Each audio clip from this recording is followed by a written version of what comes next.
जय जिनेन्द्र सबको। मेरे सर पर रख दो बाबा, मेरे सर पर रख दो बाबा अपने ये दोनों हाथ। देना हो तो दीजिए जन्म जन्म का साथ। ओ बाबा हमको दीजिए संयम का उपहार। सुना है हमने शरणागत को अपने गले लगाते हो। सुना है हमने शरणागत को अपने गले लगाते हो। हमने ऐसा क्या मांगा जो देने से कतराते हो। हमने ऐसा क्या मांगा जो देने से कतराते हो। चाहे सुख में हो या दुख में, चाहे सुख में हो या दुख में, बस देते रहना साथ। देना हो तो दीजिए जन्म जन्म का साथ। ओ बाबा हमको दीजिए जन्म जन्म का साथ। कहा है हमने भक्तों से रहम सभी पे करते हो। कहा है हमने भक्तों से रहम सभी पे करते हो। हमने ऐसी क्या गलती की तुम नहीं पिघलते हो। हमने ऐसी क्या गलती की तुम नहीं पिघलते हो। तेरे दर पर आया बाबा, तेरे दर पर आया बाबा, चरणों में रखता माथ। देना हो तो दीजिए जन्म जन्म का साथ।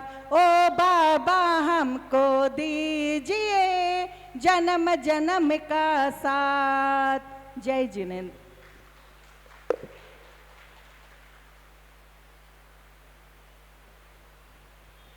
बहुत ही सुंदर मंगलाचरण, बहुत बहुत धन्यवाद। संसार में कुछ दुर्लभ वस्तुएं हैं। दुर्लभ गुरुमुख से वचन, दुर्लभ गुरु मुस्कान और दुर्लभ गुरु आशीष है, दुर्लभ गुरु से ज्ञान। सो समस्त दुर्लभ वस्तुएं हमें प्राप्त हुई हैं, हमारा पुण्य का उदय है। सो सभी अपने हाथों को जोड़ेंगे और गुरुदेव के चरणों में आग्रह करेंगे, हे गुरुवर, निज से निज की दूरी का तथा निज से जिनकी दूरी का भान कराने वाले ऐसे आपके अमृतमय वचन हम सभी को प्रदान करने की अनुकंपा करें। हे गुरुदेव, नमोस्तु नमोस्तु नमोस्तु गुरुदेव।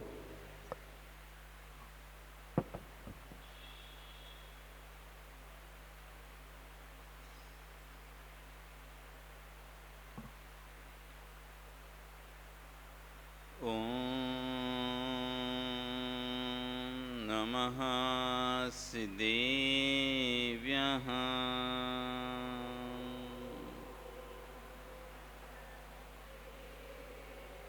ॐ नमः सिद्धेभ्यः। ॐ नमः सिद्धेभ्यः।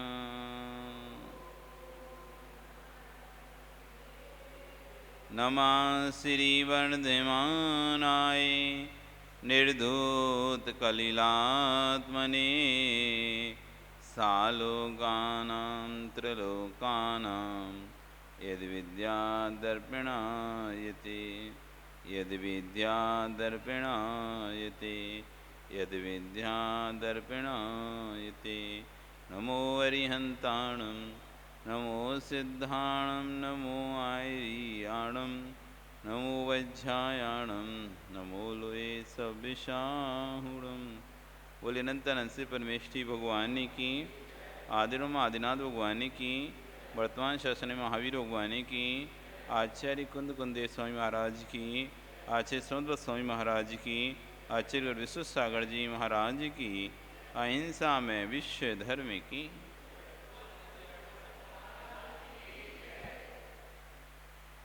भवबंधु, पिछले दिनों में हम सम्यक दर्शन के महत्व को समझे हैं। कैसा है ये सम्यक दर्शन? तीनों जगत तीनों कालों में सबसे श्रेष्ठ वस्तु है सम्यक दर्शन। अभी तक आचार्य भगवान सम्यक दर्शन की विशेषताएं बता रहे थे। अब यहाँ से अब आचार्य भगवान सम्यक दर्शन का फल बता रहे हैं। कहीं भी हम कोई भी मार्केट में ही बाजार में जाते हैं तो जब कोई वस्तु खरीदते हैं तो पहले हम उसके क्वालिटीज़ देखते हैं, क्या क्या उसमें क्वालिटी हैं। वो वस्तु खरीदने दुकानदार कहता है देखो अमुक चीज़ लो, इसमें ये क्वालिटी ये क्वालिटी ये क्वालिटी ऐसी है ऐसी है, इतना अच्छा है, इस तरह से वो उसकी विशेषताएं बताता है। और आखिरी में कहता है यदि आप ये खरीदते हो तो ये देखो फ्री मिलेगा, ये वस्तु आपके इसके साथ फ्री है, बाकी और किसी के साथ वो वस्तु फ्री नहीं मिलेगी, लेकिन इसके साथ ये फ्री है। इसका फल है कि ये वस्तु लॉन्ग लास्टिंग है, ये वस्तु बाद में रीसेल हो जाएगी तो अच्छा मूल्य मिलेगा। ऐसे पहले विशेषताएं फिर उसका फल बताता है। जब आपको फल का ज्ञान होता है, विशेषताओं से आप ज़्यादा लोभाते नहीं हो, लेकिन जब आपको फल बताया जाता है कि इसका फल ये है तो आप कहते फिर तो ठीक है। 100 रुपये की वस्तुएं और वापस करने आओगे तो हम 80 रुपये में वापस ले लेंगे तुमसे। मैंने कहा ठीक है, 5 साल उपयोग करेंगे, माँ 20 रुपये के तो लगा, फिर 80 में चली जाएगी, फिर यही ठीक है। पहले बोल रहा था बहुत अच्छी है बहुत अच्छी है बहुत अच्छी है, गुणवत्ता इसकी ऐसी है, अच्छी क्वालिटी की, आपके ठीक है, तो और ऐसे तो बहुत सारी हैं, लेकिन कुछ विशेष फल मिले तब तो हम इसको लें। उसका इसकी रीसेल वैल्यू अच्छी है, इसकी रीसेल वैल्यू अच्छी है, तो आप फिर देखते हैं हाँ इसकी रीसेल वैल्यू अच्छी है, ये मेल वस्तु खरीदते हैं। दूसरे की इतनी मिलती नहीं है, ये अपना उतने रुपए में चला जाएगा। ऐसे ही आज आचार्य भगवान अभी तक तो सम्यक दर्शन को श्रेष्ठता बता रहे थे, क्यों श्रेष्ठ है सम्यक दर्शन, क्यों अच्छा है सम्यक दर्शन। आज उसका फल का वर्णन कर रहे हैं कि यदि सम्यक दर्शन आपको प्राप्त हो जाता है तो फिर आपको क्या फल प्राप्त होंगे उसके।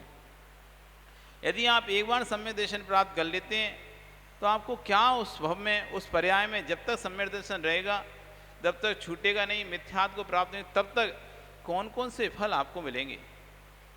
चैनल होते हैं ना, चैनल आप सब्सक्राइब करते हो, DTH वालों छतरी आती ना, कोई जियो की तो कोई किसी की, कोई छतरियाँ लगी रहती हैं, तो सब्सक्राइब करा तो उसका रिचार्ज भरवाते हो। रिचार्ज भरवाने बाद को रहता है कि ये सुविधाएं इसमें मिलेंगी, 1 डिवाइस 2 डिवाइस 4 डिवाइस चला सकते हो, या 1 मोबाइल 2 मोबाइल 4 मोबाइल चला सकते हो, 1 टीवी 2 टीवी, अब 4 टीवी चला सकते हो। पहले सामान था वो आपने प्राइम करा लिया, अच्छा करा लिया, तो अब और एक्स्ट्रा सुविधा उसमें दे दी, तो वो बाद में पता चलेंगी आपको। तो जब तक वो रहेगा, जब तक उसका आपका रिचार्ज रहेगा, तब तक वो सुविधाएं आपको मिलती रहेंगी। ऐसी जब तक सम्यक दर्शन आपके पास है तब तक ये फैसिलिटीज आपको मिलेंगी। इन पर्यायों को आप प्राप्त नहीं होगे, इन स्थानों पर आप नहीं जाओगे, ऐसे कार्य आपके साथ नहीं होंगे। ये सब आपको बताया जा रहा है क्या क्या मिलेगा आपको। यदि आपने सम्यक दर्शन को प्राप्त किया है तो फिर आपको क्या क्या मिलेगा, और कहाँ कहाँ कैसे कैसे किन किन खोटी खोटी पर्यायों से आप बच जाओगे, तो उन सबको आज आचार्य भगवान यहाँ पर बता रहे हैं। सम्यक दर्शन शुद्धा नारक तिर्यंत नपुंसक स्त्रेत्वानि दुष्कुल विकृतल्पायुर दरिताम न वृजति ना प्रवृतिका। सम्यक दर्शन शुद्धा, जो सम्यक दर्शन से शुद्ध है, जो सम्यक दर्शन को धारण करता है, 25 दोषों से रहित अष्टांग सम्यक दर्शनम, ऐसे उपसम क्षोपसम छायक सम्यक दर्शन, कोई भी सम्यक दर्शन उसको होता है तो कह रहे हैं सबसे पहले कह रहे हैं नारक, वह कभी नारक ही नहीं बनेगा, वो नरक गति में नहीं जाएगा। यदि पहले से उसने आयु का बंध नहीं किया है नरक गति का, पहले से उसे नरक गति का आयु बंध नहीं हुआ है और सम्यक दर्शन के पास हो चुका है, अब वो नरक, त्रियंच, मनुष्य तीनों आयु में नहीं जाएगा। यदि उसकी कोई आयु का बंध नहीं है और सम्यक दर्शन से प्राप्त कर लिया है, अब वो ना नरक में जाएगा, ना त्रियंच में जाएगा, ना मनुष्य में जाएगा, तीनों में से कहीं नहीं जाएगा। उसको सिर्फ एक ही गति मिलेगी, देव गति। ये सम्यक दर्शन की महिमा है कि उसकी नरक आयु की विच्छित्ति हो जाती है, नरक आयु के बंध की विच्छित्ति हो जाती है, तिरंच आयु के बंध की विच्छुत्ति हो जाती है, मनुष्य आयु के बंध की विच्छुत्ति हो जाती है। तो सम्य दर्शन को प्राप्त कर लेता है, वो कहाँ जाता है? फिर सीधा देवलोक में जाता है। सम्य दृष्टि की एक ही गति है, स्वर्ग। वो नरक की नहीं बनेगा, नारक, त्रियंच, त्रियंच भी नहीं बनेगा, त्रियंच भी नहीं बनेगा, नपुंसक, नपुंसक भी नहीं होगा। बनेगा स्त्री, बनेगा तो सिर्फ पुरुष बनेगा, स्त्री भी नहीं बनेगा, ना नपुंसक बनेगा ना स्त्री बनेगा। यदि देव में स्वर्ग में भी गया तो वहां भी उच्च जाति का देव बनेगा, भवनत्रिक में जन्म नहीं लेगा, वैमानिक ही स्वर्गों में जन्म लेगा, भनवासी वेंतर जोशी देवों के विमानों में जन्म नहीं लेगा। ये सम्य दर्शन की विशेषता है। देखो आप, भवनवासी वेंतर जोशी जिनको कि देव दुर्गति कहा जाता है, देव में भी जनने के बाद वहाँ भी दुर्गति है, क्योंकि वहाँ पर उनको खोटे कार्य करना पड़ता है, दूसरों की सेवा करना पड़ती है। तो देव होने के बाद भी दूसरों की सेवा कर रहे हैं, अधीन रहना पड़ता है, इसलिए उनका देव दुर्गति कहा गया है। वहाँ मिथ्या दृष्टि जन्म लेता है। सम्य दृष्टि जीव कभी देर गति नहीं जाता, वो सिर्फ वैमानिक बनता है, और वैमानिक में भी उच्च इंद्र बनता है, इंद्राणी नहीं बनता, स्त्री नहीं बनता, पुरुष ही बनेगा। वहाँ भी देवों में ही पुरुष बनेगा, नारक में जाएगा नहीं, एक इंद्री से लेके विकल इंद्री होगा नहीं, एक इंद्री, दो इंद्री, तीन इंद्री, चार इंद्री, असंगी पंचेंद्री, संगी पंचेंद्री में तिरंच बनेगा नहीं, मनुष्य नहीं बनेगा। यदि पूर्व में आयु का बंध नहीं किया है तो सिर्फ क्या बनेगा? स्वर्ग में देव। यदि आयु का बंध कर भी लिया उसने, मान लो, और उसके बाद सम्यक दर्शन प्राप्त किया है, तो पहले नरक से आगे नहीं जाएगा। चाहे उसने कितनी भी नरक की, 7वें नरक की भी आयु बंद करके रखी हो, और बाद में सम्यक दर्शन प्राप्त किया है, तो पहले नरक से आगे नहीं जा पाएगा। 6 नरक की आयु अपने आप घट जाएगी उसकी। राजा सैनिक ने 7वें नरक की आयु बंद किया था 33 साल का, लेकिन बाद में सम्यक दर्शन को प्राप्त किया, शायद सम्यक दर्शन को, उसके प्रभाव से वो 33 साल की आयु में 84,000 वर्ष में रह गई। 33 साल की आयु मात्र 84,000 वर्ष में रह गई। जो आयु असंख्यात वर्षों की थी, अनंत वर्षों की थी, वो आयु मात्र 84,000 वर्षों में कन्वर्ट हो गई। जबकि एक पहले नरक की भी आयु उत्कृष्ट 1 सागर की है, उससे भी कम रह गई। इतना आयु का क्षय किया सम्यक दृष्टि जीव ने।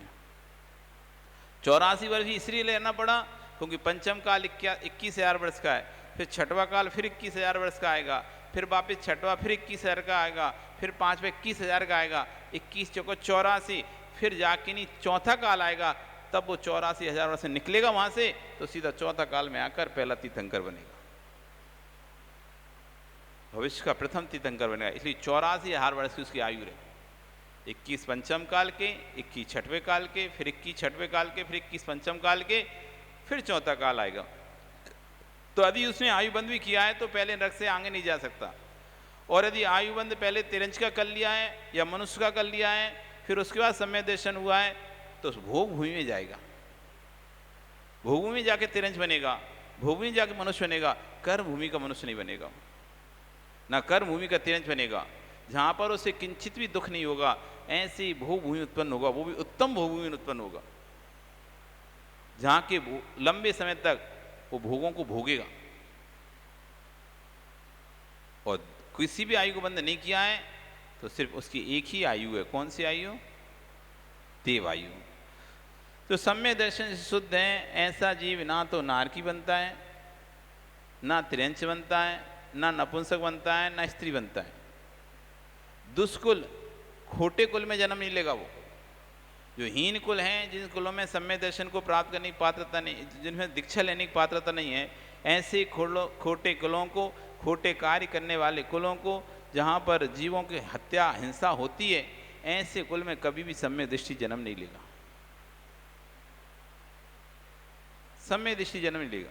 वो भी से अलग है कि खोटे कुल वाले को सम्यक दर्शन हो सकता है, श्रद्धान हो सकता है, लेकिन जन्म मिथ्या दृष्टि का ही हुआ है। वहाँ पे सम्यक दृष्टि जब भी जन्म लेगा, यदि सम्यक दृष्टि के साथ जन्म लेगा तो उच्च कुल में जन्म लेगा, जैसे भोग भूमिया के कुल में जन्म लेगा, अथवा देवों के कुल में जन्म लेगा, उच्च कुल में ही जन्म लेगा, ये हीन कुल में जन्म नहीं लेगा वो।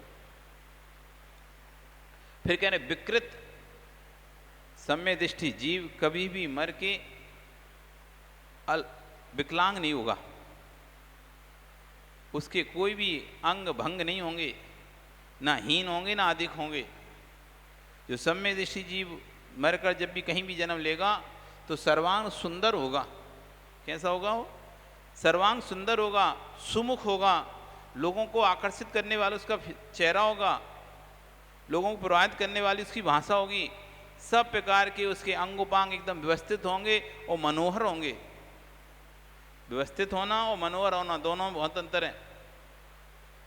हर व्यक्ति को प्रभावित नहीं कर पाता।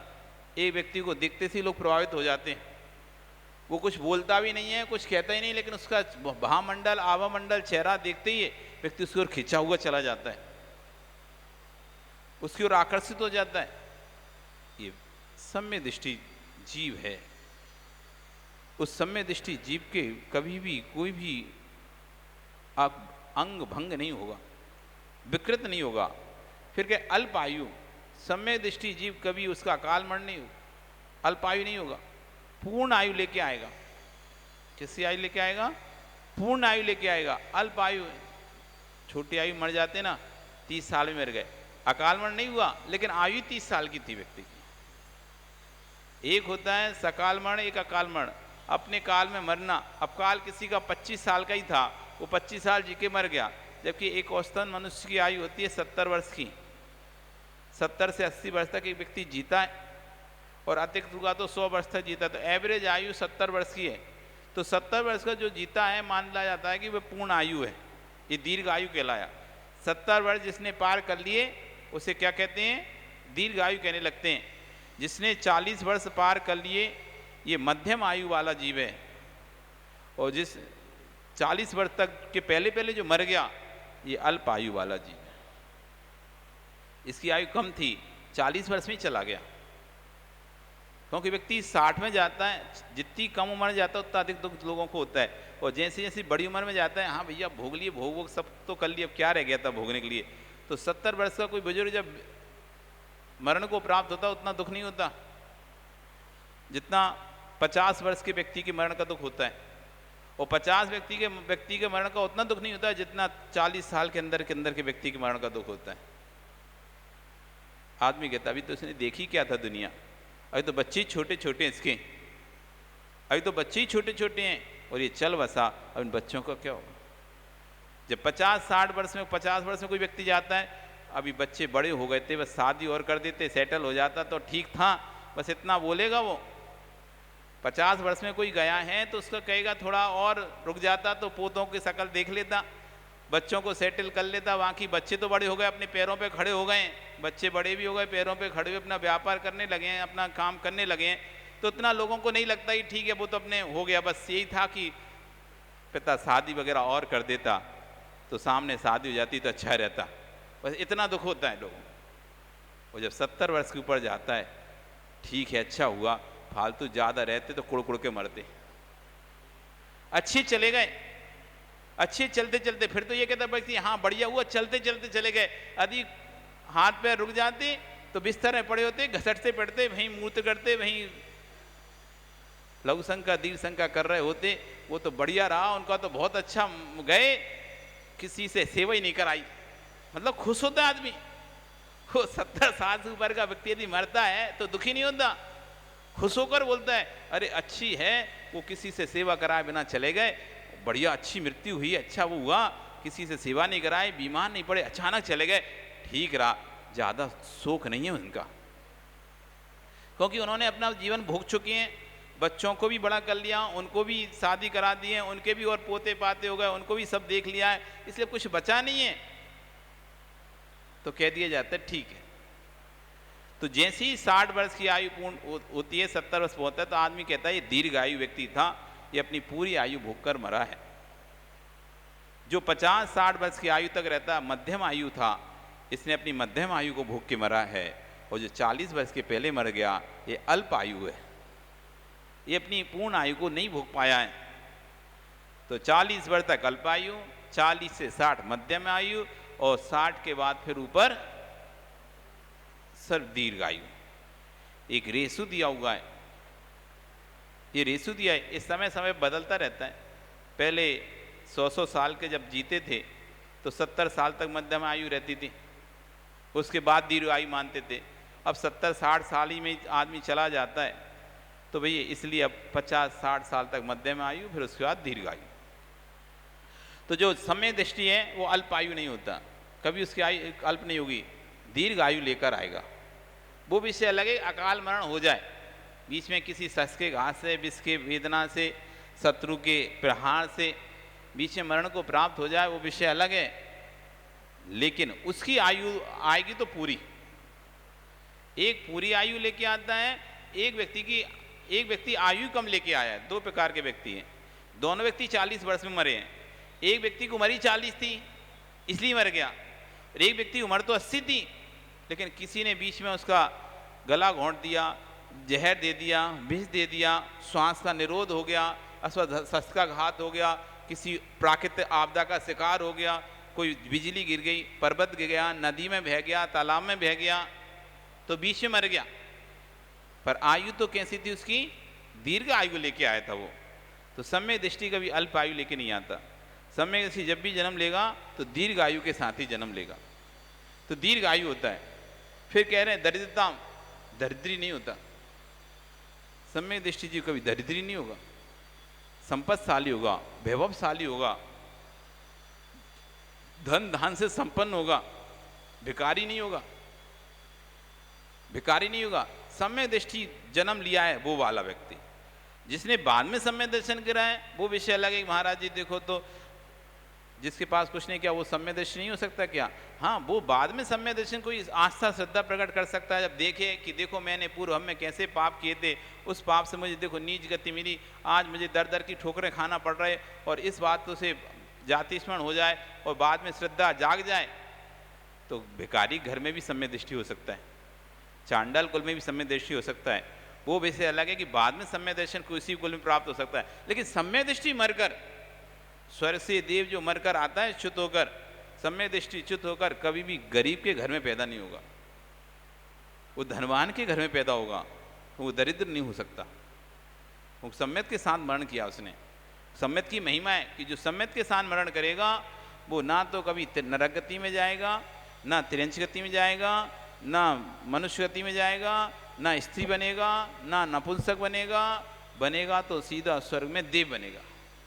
अब एग्जाम्पशन है, यदि उसने आयु पहले बंद कर ली है, बाद में सम्यक दर्शन प्राप्त किया है, तो पहले नरक में जाएगा, यदि नरक में गया तो मनुष्य और तिरंच बना तो भूभूमि का मनुष्य तिरंच बनेगा, और देव तो फिर उच्च जाति का देव बनना ही बनना है। फिर भी उसमें भी पुरुष ही बनेगा, स्त्री और नपुंसक नहीं बनेगा। अब नरक में कोई गए, नरक में तो नपुंसक बने, अब नरक में तो कोई दूसरी और व्यवस्था ही नहीं है, वहाँ स्त्री पुरुष होते नहीं, तो स्त्री पुरुष में क्या बनेगा? तो वहाँ तो एक ही लिंग है, नपुंसक लिंग ही है नरकों में, तो इसलिए वहाँ नपुंसक हो सकता है। बाकी स्वर्गों में भूभूमि जाके नपुंसक या स्वर्गों में नपुंसक वहाँ भी नहीं होगा, मनुष्यों में नपुंसक कहीं भी नहीं होगा, तिरंचों में नपुंसक नहीं बनेगा। दरिद्रताम चा वृत्ति ना प्रवृत्ति का, जो शुद्ध वृत्ति का यानी वृत्ति है, सम्यक दृष्टि है, वो इन सब पर्यायों में नहीं जाएगा। इतनी सारी जगह से बच जाओगे आप। एक सम्यक दर्शन मात्र से आप इतनी खोटी योनियों में जाने से बच जाओगे, खोटे कुलों में जाने से बच जाओगे, खोटी आयु प्राप्त करने से बच जाओगे, खोटे अंगों को प्राप्त करने से बच जाओगे। कितना सस्ता है, कितना सरल है, प्राप्त होने इतनी सारी सुविधाएं मिल रही हैं। अब आचार्य यहाँ पे कह रहे हैं नरक किसे कहते हैं? ना रमंती जदो नित्यम, जहाँ पर किंचित मात्र भी रमण नहीं होता, सुख नहीं होता, नित्य ही दब्बे खेते या काले भावे, द्रव्य छेद काल भाव का सदा दुख बना ही रहता है। अन्नो नहीं है जमा, जहाँ एक दूसरे पर प्यार करते रहते हैं, तमहाते नार्या निर्या, जहाँ एक दूसरे पर स्नेह भाव नहीं है रहता, अनुराग भाव नेता, वह नारी की देव है। जहाँ वेदना कसाय आदि हमेशा वृद्धिंगत रहती हैं, वो नरक कहलाता है। ऐसे उस नरक में नहीं जाएगा। त्रियंच त्रिली कुटिल भावम, जिनके सदैव कुटिल भाव बने रहते हैं, सुबेल पन्ना निघट्ट अंगानी, जो जिनकी संज्ञाएं अच्छी तरह से विकसित होती हैं, सारी संज्ञाएं दिखाई देती हैं इनकी, आहार भय मैथुन परिग्रह चारों संज्ञाएं खुली होती हैं जिनकी, और अच्छंता अत्यंत निकट अज्ञानी, अत्यंत अज्ञानी होते हैं। अच्छंता पाप बहुला, जो पाप से बाहुल से युक्त होते हैं, पाप कर्म की अत्यंत बहुलता जिसमें होती है, उन्हें तिरंच कहते हैं। जो सदैव लड़ते रहते हैं, परस्पर जिनमें प्रीति नहीं रहती, द्रव्य छेद काल भाव का सदैव दुख जिनको बना रहता है, वो नारकी कहलाते हैं। जो कुटिल भाव से युक्त होते हैं, जिनकी सारी संज्ञाएं खुली हुई होती हैं, जो अज्ञानी होते हैं और पाप भावलता जिनकी प्रचुर रहती है, उन्हें तिरंच कहते हैं। ऐसी नरक तिरंच दोनों गतियों में इस सम्य दृष्टि जीव नहीं जा सकता। नपुंसक जो ना स्त्री होता है ना पुरुष होता है, उसे नपुंसक कहते हैं।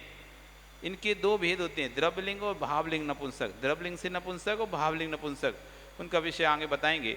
तो यहाँ पे नपुंसक वो जो ना स्त्री है ना पुरुष है, ना जिसके स्त्री के अंगोपांग है ना जिसके पुरुष के पूर्ण अंगोपांग है, ऐसा व्यक्ति नपुंसक कहलाता है।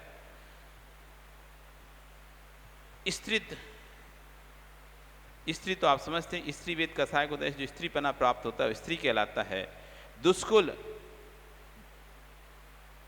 दुष्कुल दूषित कुल, यह नीच गोत्र का वाचक है। जो नीच गोत्र कहलाते हैं उसे दुष्कुल कहते हैं। दुष्कुल, नीच गोत्र सब एकात भारतीय, ऐसे दुष्कुलों में सम्य दृष्टि उत्पन्न नहीं होता। दुष्कुल का शब्द से अनारी, उसका भी निराकरण किया है। सम्य दृष्टि मलेच्छ कुल में भी उत्पन्न नहीं होता। सम्य दृष्टि जी मलेच्छों में उत्पन्न नहीं होता। विकृत, सम्य दृष्टि उत्तम कुल में उत्पन्न होकर काणा, कुंजा, गूंगा, बधिर, अंधा आदि विकृत अंग वाला नहीं होता। नहीं तो आपने देखे बड़े बड़े लोगों के यहाँ, सेठों के यहाँ भी ऐसी एक संतान हो जाती है जो मानसिक विक्षिप्त होती है। 20 सालों तक उसको पालते हैं लेकिन कुछ भी नहीं, वो जैसा है वैसे ही रहेगा, पूर्ण तरह से विकसित नहीं हो पाता। ना अंगोपांग विकसित होते हैं ना बुद्धि विकसित होती है। उसका कुछ नहीं, बस उसको सेवा ही करना है। सेवा ही करा के नहीं, आखिरी में उसका अंतिम तो वही है कि मरण होना उसका। उससे कोई फायदा तो है नहीं उस संतान से, और अंतिम मरण हो जाता है। तो लेकिन सम्य दृष्टि जो जीव है, उच्च कुल में उत्पन्न होने के बाद गूंगा, कुब्जा, लंगड़ा, बधिर, अंधा आदि नहीं होता, इंद्रियों की विकलता नहीं होती है, अंग वाला नहीं होता है। फिर के अल्पायु दो प्रकार की होती है, उत्कृष्ट और जघन्य। सम्य दृष्टि जघन्य आयु लेकर उत्पन्न नहीं होता है, अर्थात नरक और देवों की जघन्य आयु 10 से 8 वर्ष की है और मनुष्य त्रियों की जघन्य आयु अंतर्मुहूर्त की है। कम आयु सबसे तिरंचो और मनुष्य में सबसे कम आयु है अंतर्मुहूर्त की, और उत्कृष्ट आयु और नारक और देवों में सबसे कम आयु है 10 से 8 वर्ष की। तो अल्प आयु लेकर सम्यक दृष्टि जीव पैदा नहीं होता। सम्यक दृष्टि देव में ही उत्पन्न होते हैं। सम्यक दृष्टि कहाँ उत्पन्न होते हैं? देव में उत्पन्न होते हैं। पल्योपम से कम आयु वाले देव में उत्पन्न नहीं होते, और उनको पल्योपम से कम आयु नहीं होती। इतनी आयु तो उनको मिलती कम से कम सम्यक दृष्टि जी को, एक पल्य प्रमाण। नरक में सम्यक दृष्टि नहीं जाता है। पूर्व में नरक आयु बंद करने के बाद जितने छाय सम्यक प्राप्त किया है, ऐसा सम्यक दृष्टि प्रथम नरक तक जाता है, परंतु जघन्य आयु लेकर नहीं जाता, वहाँ भी उसको अच्छी आयु मिलती है। दरिद्रता, यद्यपि दरिद्रता का अर्थ धन का अभाव है, जिसका अर्थ है सम्यक दृष्टि दरिद्र नहीं होता, परंतु प्रभाचार्य आदि दरिद्रता का लिखा है वंश परंपरा से आयु दरिद्री कुल, जिसमें भीख मांगकर उदर का निर्वाह किया जाता है, ऐसी दरिद्र कुल में उत्पन्न नहीं होता है। सम्यक दर्शन सहित जीव ऐसे दरिद्र कुल में उत्पन्न नहीं होता है, अथवा खटीक, चमार, मेहतर आदि स्पर्श कुल में भी सम्यक दृष्टि उत्पन्न नहीं होता है। अवृत्तिका, जिसके व्रत नहीं है उसे अवृत्ति कहते हैं। का प्रत्यय लगाने से अवृत्ति का उत्पत्ति हुई है। सम्यक दर्शन से केवल अविरत सम्यक दृष्टि देश संयम या सकल संयम ग्रहण करता है, और अवृत्तिका मात कहने तो प्रथम गुण स्थान से लेकर चतुर्थ स्थान तक जीवों ग्रहण होता है। अतः उसका करने के लिए शब्द में जिसके चतुर्थ गुण स्थानवर्ती सम्यक दृष्टि ग्रहण करना युक्त है। यहाँ पे इस तरह से यहाँ पे आचार्य भगवान ने सम्यक दर्शन की दृष्टि विशेषता बता दें कि सम्यक दृष्टि कहाँ का उत्पन्न नहीं होता। अब आप देख लो, यदि आपको सम्यक दर्शन प्राप्त करना है तो यहाँ की आपकी स्थिति बच जाएगी, और कहाँ आप उत्पन्न होंगे फिर अब ये बताएंगे। आज आपका समय हो गया। कल यहाँ पर आचार्य भगवान सम्यक दृष्टि जीव कहाँ उत्पन्न होगा, अब यहाँ उत्पन्न नहीं हो तो फिर कहाँ उत्पन्न होगा, इस बात को आचार्य भगवान बताते हुए आगे कहेंगे। क्योंकि यहाँ पर दो कोई प्रश्न कर सकता है कि उसमें नरक और तिरंच दो आयु का निषेध तो किया है, लेकिन मनुष्य आयु का निषेध तो किया ही नहीं है। क्या कहा है? नरक में उत्पन्न नहीं हो सकता, तिरंच में उत्पन्न नहीं हो सकता, लेकिन यहाँ तो ये नहीं कहा मनुष्य में उत्पन्न। इसलिए नहीं कहा कि देव मरकर समय देश ये मरकर कहाँ आएगा। देव मरकर नरक जा नहीं सकता, देव से नरक गति मिलती नहीं है। तो जो देव मरेगा समय देश वो तो बन के मनुष्य बनेगा। मनुष्य वाला समय देशी मर के मनुष्य नहीं बन सकता। मनुष्य वाला समय दृष्टि जीव मनुष्य पर्याय में जिसने समय दर्शन प्राप्त किया है वो मनुष्य पर्याय में समय के साथ मरेगा तो नियम से देव बनेगा। मनुष्य से मनुष्य नहीं बन सकता, मनुष्य से तिरंच नहीं बनेगा, मनुष्य से नारकी नहीं बनेगा समय दृष्टि, वो देव बनेगा। और देव का जो देव है वो समय दृष्टि मरेगा, जो नारकी है वो समय दृष्टि मरेगा। नरक में कोई समय दृष्टि वहां से मरण करता है, तिरंच में कोई समय दृष्टि मरेगा वो तो देव जाएगा। लेकिन नरक और मनुष्य देव से जो समय दृष्टि जीव मरेंगे वो मरकर मनुष्य बनेंगे। समझ में आया कुछ? नरक से भी तो निकलेगा जीव। नरक में किसी ने समय दर्शन प्राप्त किया या यहाँ से मर के समय दर्शन के साथ पहले नरक में गया, फिर वहाँ से ही तो वापस आएगा ना, तो आएगा तो फिर वो देव बनेगा नहीं। तो नरक से देव बनते नहीं है, देव से नरक बनते नहीं है। बैक्टीरिया शरीर से बैक्टीरिया शरीर नहीं मिलता। तो नरक से निकल के वो आएगा तो कहाँ आएगा? मनुष्य गति में आएगा। वहाँ जाकर फिर वो सम्यक दृष्टि मनुष्य बन सकता है। वैसे मनुष्य से सम्यक दृष्टि मनुष्य सीधा कहाँ जाता है? देव गति में जाएगा। लेकिन यदि नरक गति में सम्यक दृष्टि है जीव या देव गति में सम्यक दृष्टि जीव है तो वहाँ से मर के वो क्या बनेगा? मनुष्य बनेगा, तिरंच नहीं बनेगा। इसलिए तिरंच का निषेध कर दिया कि सम्यक दृष्टि तिरंच नहीं बनेगा। सम्यक दृष्टि नार की सम्यक दृष्टि मरकर नारकी नहीं बन सकता। मनुष्य वाला सम्यक दृष्टि यदि पहले से आयु बंधन नहीं किया तो वो भी नहीं बन सकता। सीधा क्या बनता है? देव बनता है। और जो देव है वो मर के मनुष्य बनता है, मनुष्य मर के देव बनता है और देव समय दृष्टि मर के मनुष्य बनता है। नार की समय दृष्टि जीव मरकर मनुष्य बनता है। तिरंच समय दृष्टि जीव बनकर देव बनता है। तिरंच से कोई समय दृष्टि तिरंच है जिसने बाद में समय जैसे जटायु आदि पक्षी बताए ना रामायण में कि सीता ने जटायु पक्षी को अणुव्रत दिलाए तो मरकर फिर वो जाकर देव बना स्वर्ग में। तो तिरंच समय दृष्टि यदि तिरंच है तो मरकर देव बनेगा। मनुष्य समय दृष्टि है तो मरकर देव बनेगा। देव समय दृष्टि है तो मरकर मनुष्य बनेगा। नारकी समय दृष्टि है तो मरकर मनुष्य बनेगा। ऐसे लगाना। इसलिए दो आयु का निषेध नहीं किया, देव और मनुष्य आयु का। बाकी दो आयु का निषेध कर दिया कि नारकी तो कभी बनेगा ही नहीं समय दृष्टि यदि बंदायुष नहीं है, पहले बंद नहीं किया है तो। तिरंच भी कभी नहीं बनेगा यदि पहले बंद नहीं किया है तो। पहले बंद किया है तो फिर बनना ही पड़ेगा, क्योंकि आयु कर्म की ऐसी विशेषता है कि जो आयु कर्म आपने बांध के रख लिया है, अब बाद में तुम्हें यदि सम्यक दर्शन भी हो जाए लेकिन उस आयु में अब आपको जाना ही पड़ेगा। अब आप उसको आयु बदल नहीं सकते हम। फिर चाहे तुम कितने भी तपस्या कर लो, कितना भी कुछ कर लो, जो आयु बंध गई तो उसमें आपको उस जाना पड़ेगा। जैसे राजा सैनिक का नरक की आयु बंध गई, अब भगवान के संरक्षण में मुख्य श्रोता भी क्यों ना बन गया, 60,000 पृथ्वी क्यों नहीं की भगवान से, लेकिन उसको फिर नरक आयु में तो जाना ही पड़ा, क्योंकि उसने पहले बांध ली थी। बाद में उसको भगवान के प्रति श्रद्धा हुआ था। पहले उसने नरक की आयु बांध ली थी, मुजराज के ऊपर उपसर्ग करके गले में सर्प डालकर, उस समय उसने नरक की आयु बांधी थी। लेकिन बाद में जब उसे पश्चाताप हुआ कि अरे मैंने ये क्या किया, तब उसे सम्यक दर्शन प्रकट हुआ। लेकिन अब देर हो चुकी थी, क्योंकि आयु का बंध उसने पहले कर चुका था। इसलिए आयु तो नरक मिली उसे, अब आगे जाके मनुष्य आयु मिलेगी उसको। पहली आयु तो उसकी एक भक्त उसका बिगड़ गया, लेकिन अगला भव उसका सुधर जाएगा। तो इसलिए बहुत संभल के रहना है, कभी भी हमें आयु का बंध हो सकता है। इसलिए अच्छे परिणाम रखो, ना जाने कब कौन सी आयु बंद हो जाए। और एक बार आयु का बंद हो गया फिर तुम मुनि भी बन जाओ, कितनी भी उग्र तपस्या कर लो, लेकिन आपको फिर उसी आयु में जाना पड़ेगा। नरक हुआ तो नरक में जाना पड़ेगा, तिरंच हुआ तो तिरंच में जाना पड़ेगा, देव हुआ तो देव में, और मनुष्य हुआ तो मनुष्य। फिर उसमें कोई चेंजेस नहीं होंगे। इसलिए अच्छे परिणाम रखो, क्योंकि हम अज्ञानता में जब गलतियां कर लेते हैं उनका फल हमको ज्ञान में भुगतना पड़ता है। अज्ञानता में गलतियां होती हैं और उनका फल हमें जब ज्ञान होता है ना, तब उनको हमको भुगतना पड़ता है। फिर हम रोते हैं कि हाय हाय हमने क्यों ये गलती करी। तो इसलिए इस बात को समझेंगे। और कल यहाँ पर आचार्य भगवान बताएंगे कि सम्यक दृष्टि जीव कहाँ कहाँ उत्पन्न होगा। अभी तो बताया था कहाँ कहाँ उत्पन्न नहीं होगा, और अब क्या बताएंगे, कहाँ कहाँ उत्पन्न होगा, कहाँ कहाँ जा सकता है, अब उसकी सीमा कहाँ कहाँ तक की है, कितनी कितनी जगह पर उत्पन्न होता है, कौन कौन सी पर्यायों को प्राप्त हो सकता है। बोली भगवान महावीर स्वामी की। चलो जनवाणी स्तुति करेंगे।